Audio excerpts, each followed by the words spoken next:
Code लिखने वालों ने ये बात ज़रूर महसूस की होगी, है ना? कुछ कोड बेस होते हैं जिन्हें देखकर ही सुकून मिलता है, एकदम साफ सुथरे, ऑर्गेनाइज्ड, और कुछ भी बदलना हो तो मक्खन जैसा आसान। और फिर कुछ ऐसे भी होते हैं जिन्हें सच कहूं तो छूने से भी डर लगता है। तो सवाल ये है कि एक उलझे हुए डरावने कोड से एक बेहतरीन आर्किटेक्चर तक का सफ़र आखिर तय कैसे होता है? इसका राज छुपा है सिर्फ 5 सिद्धांतों में। कभी हुआ है ऐसा कि बस एक छोटा सा फीचर बदलने के लिए कोड में हाथ डाला और देखते ही देखते 10 और चीजें टूट गई? एक मामूली सा बदलाव एक बुरे सपने जैसा बन जाता है। पर सोचने वाली बात यह है कि आखिर कुछ कोड समय के साथ इतने नाजुक और डरावने क्यों हो जाते हैं? जानते हैं इसकी सबसे बड़ी वजह क्या है?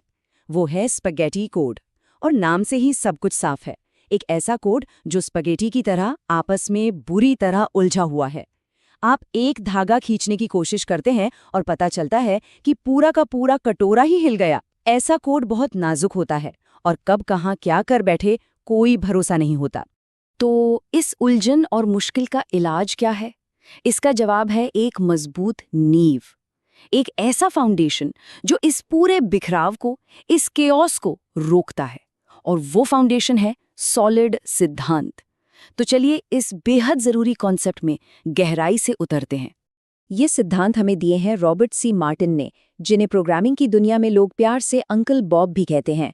उनके मुताबिक ये 5 डिज़ाइन सिद्धांत बस इसलिए बनाए गए हैं ताकि हमारा सॉफ्टवेयर समझने में आसान, ज़रूरत पड़ने पर लचीला और लंबे समय तक मेंटेन करने लायक बन सके।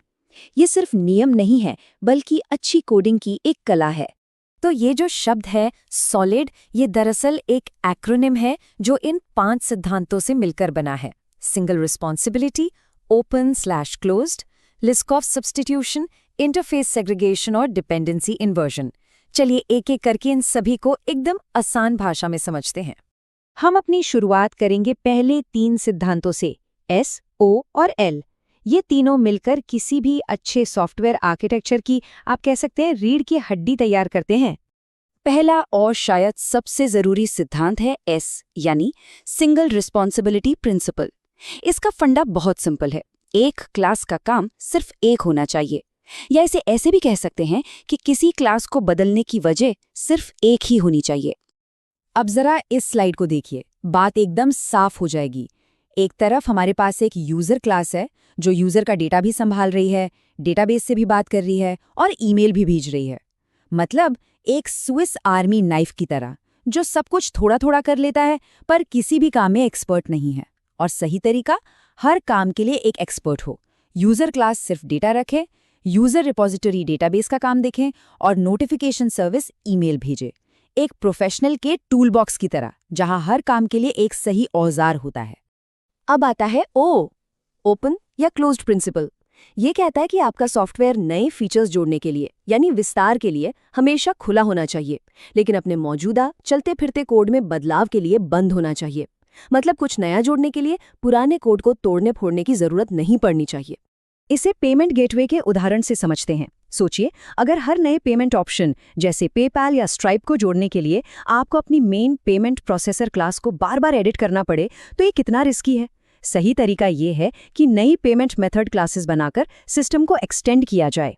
इसे लेगो ब्लॉक्स की तरह सोचिए। आप एक मजबूत स्ट्रक्चर को तोड़े बिना उसमें नए नए ब्लॉक्स जोड़कर उसे और बड़ा और बेहतर बना सकते हैं। अगला है L, लिस्कॉफ सब्स्टिट्यूशन प्रिंसिपल। हाँ, मुझे पता है नाम सुनने में थोड़ा मुश्किल लग सकता है, पर इसका कॉन्सेप्ट बहुत सीधा साधा है। ये बस इतना कहता है कि अगर आपके पास एक पेरेंट क्लास है तो आप उसकी किसी भी चाइल्ड क्लास को पेरेंट की जगह पर बिना किसी गड़बड़ी के इस्तेमाल कर सकें। इसका सबसे क्लासिक उदाहरण है रेक्टेंगल और स्क्वायर वाला। मान लीजिए स्क्वायर क्लास रेक्टेंगल की चाइल्ड है। अब रेक्टेंगल की चौड़ाई बदलने पर उसकी ऊंचाई पर कोई फर्क नहीं पड़ना चाहिए, है ना?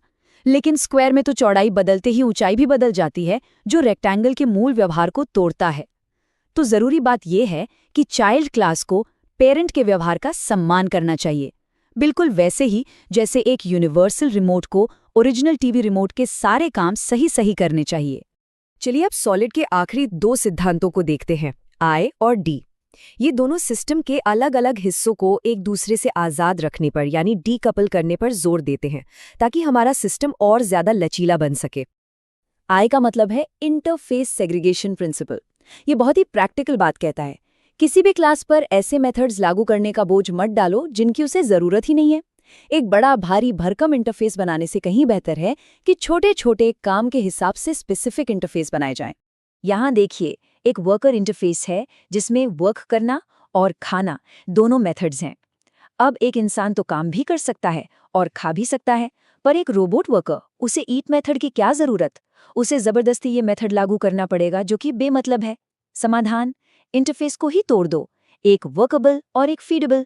ये बिल्कुल वैसा ही है जैसे आप रेस्टोरेंट में सिर्फ डेजर्ट ऑर्डर करना चाहते हैं और वेटर आपको पूरी किचन की इन्वेंट्री लिस्ट थमा दे। अरे भाई, हमें तो बस डेजर्ट मेनू चाहिए। और आखिर में आता है डी, डिपेंडेंसी इन्वर्जन प्रिंसिपल। ये सिद्धांत कहता है कि आपके कोड के हाई लेवल हिस्से, मतलब जो बिजनेस लॉजिक संभालते हैं, उन्हें सीधे सीधे लो लेवल हिस्सों जैसे डेटाबेस से नहीं जुड़ा होना चाहिए।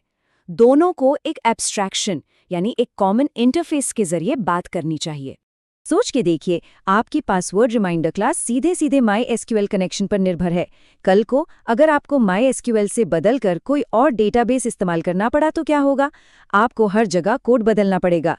इसी को कहते हैं टाइट कपलिंग। बेहतर तरीका है कि आपकी क्लास एक DB कनेक्शन इंटरफेस पर निर्भर हो। अब उसे इस बात से कोई फर्क नहीं पड़ता कि पीछे MySQL है, PostgreSQL है या कुछ और।